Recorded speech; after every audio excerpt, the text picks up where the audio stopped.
अब हम question number 5 पढ़ते हैं। क्या है? हसबी झैल में कौन सी नदी दो नदियों के मिलने से बनती है? फर्स्ट क्या है? गोदावरी। गोदावरी कौन से स्टेट से निकलती है, यानी ओरिजिनेट होती है? महाराष्ट्र, नासिक के मुकाम से निकलती है। और ये कितने किलोमीटर तक है, आप मुझे कमेंट्स में बताएंगे। और रियासत तेलंगाना में जो है कौन से इलाके से गुजरती है बोले तो निज़ामाबाद। निज़ामाबाद में कुंदाकुर्ती के मुकाम से होते हुए जो है जगत्याल, मेडचेरियाल, पेदापल्ली, भोपालापल्ली, भेदारदी, कोटागुड़म से होते हुए जो आंध्र प्रदेश से होते हुए खलीज बंगाल में जा गिरती है। ओके, कौन सी नदी? गोदावरी। और ये कौन से स्टेट से होकर गुजरती है पता है? महाराष्ट्र से, तेलंगाना से होते हुए छत्तीसगढ़, आंध्र प्रदेश से होते हुए जो है बे ऑफ बंगाल में जा गिरती है गोदावरी नदी। ओके, कितने किलोमीटर तक है आप मुझे कमेंट्स में बताएंगे। अब देखते हैं बी। बी क्या है? गंगा। ये गंगा जो है ना, ये कहाँ से ओरिजिनेट होती है पता है? गंगोत्री के मकाम से। ओके, ग्लेशियर होते हैं वहाँ पर, बर्फ के तोते होते हैं। और यही नदी है जो भागीरथी, अलकनंदा दोनों जो है एक मुकाम, वो कौन सा मुकाम है? द्योपराग।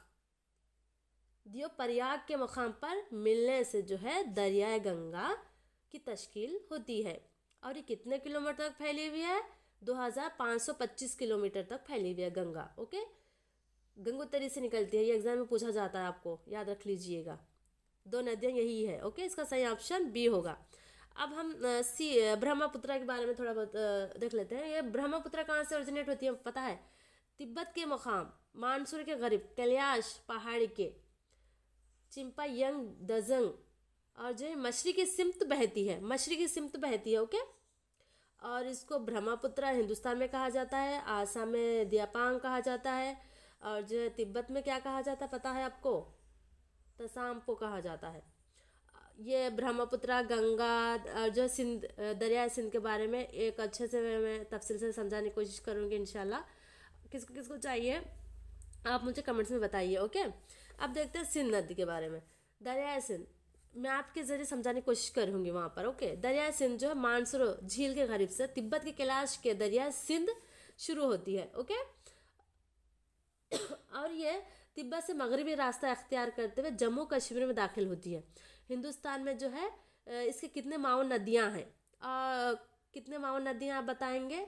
और जो है सतलज पर जो है कौन सा डैम बना हुआ है, आप मुझे कमेंट्स में बताएंगे। और ये कितने किलोमीटर तक फैली हुई है पता है? 3180 किलोमीटर तक फैली हुई है सिंध। अब क्वेश्चन नंबर 5 का क्या सही ऑप्शन? बी है। ओके, गंगा दो नदियों से मिलने से बनती है। कौन कौन से?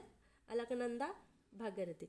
अब क्वेश्चन नंबर 6 देखते हैं। दरिया ब्रह्मपुत्र कैलाश पहाड़ों के मुकाम से निकलती है। कौन से? मानसरोवर के मुकाम से। क्वेश्चन नंबर 6 का बी सही ऑप्शन होगा। नासिक से क्या निकलती है? गोदावरी निकलती है, महाराष्ट्र से। ओके, क्वेश्चन नंबर 7 देखते हैं। 1 किलोमीटर रकबे में पाए जाने वाली आबादी को कहते हैं? क्या कहते हैं? ये इसका सही ऑप्शन क्या होगा? क्वेश्चन नंबर 7 का कसाफत आबादी कहते हैं। ओके, इसको क्वेश्चन नंबर 7 का बी ऑप्शन सही होगा। एक इदारे के कई ममालिक में पैदावार पर काबू करने वाले को कहते हैं? क्या कहते हैं? एक इदारे को कई ममालिक में जो है पैदावार पर काबू करने वाले को क्या कहते हैं बोले तो 8 का सही ऑप्शन क्या होगा बोले तो मल्टीनेशनल कंपनी कहते हैं इसको।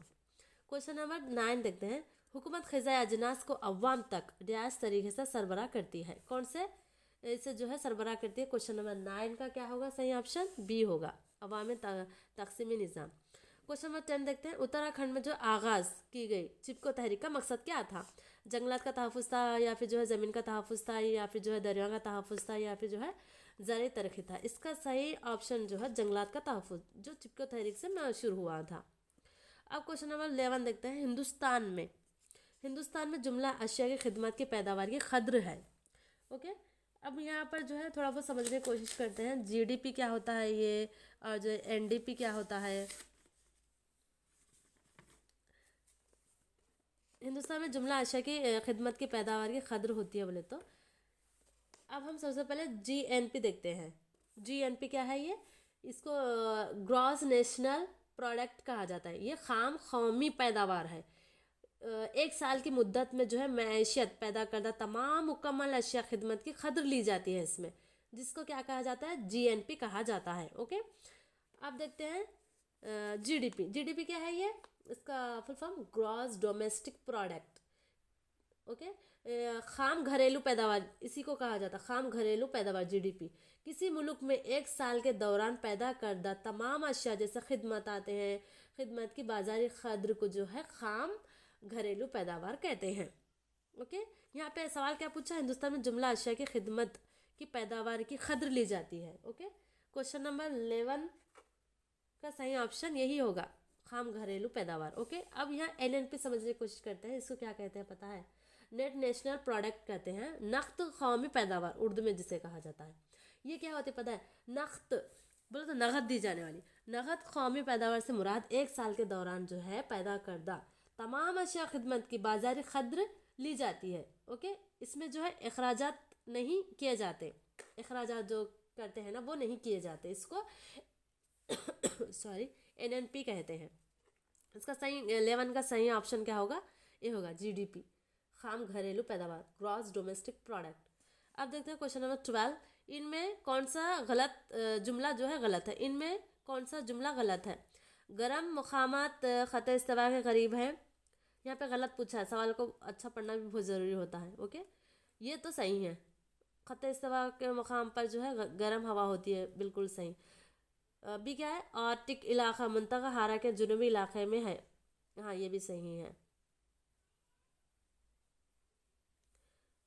अब सी देखते हैं, ज़मीन में ऊपरी सतह पर हरारत सूरज पर मुनसर होती है।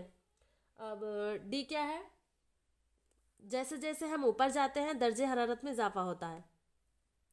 12 का गलत पूछा है, डी होगा, जैसे जैसे हम ऊपर जाते हैं हरारत में इजाफा होता है, क्या कमी होती है, आप मुझे कमेंट्स में बताएंगे। ओके, आईपीसीसी का मतलब क्या है, ये फुल फॉर्म आप मुझे कमेंट्स में बताएंगे। इसका मतलब क्या है पता है, आबो हवा के तहफ़्फ़ुज़ के लिए क़ायम की गई बैनुल अक़वामी तंजीम है, इसका सही ऑप्शन। उम्मीद करती हूँ मुख्तसर वीडियो आप लोगों को समझ आया होगा। इस वीडियो को जो है लाइक कीजिएगा, मेरे चैनल को सब्सक्राइब कीजिएगा। आप कौन से जो है टॉपिक की तलाश करें मुझे कमेंट्स में बताइए, इंशाल्लाह मैं वही टॉपिक बनाने की कोशिश करूँगी। अल्लाह हाफिज़।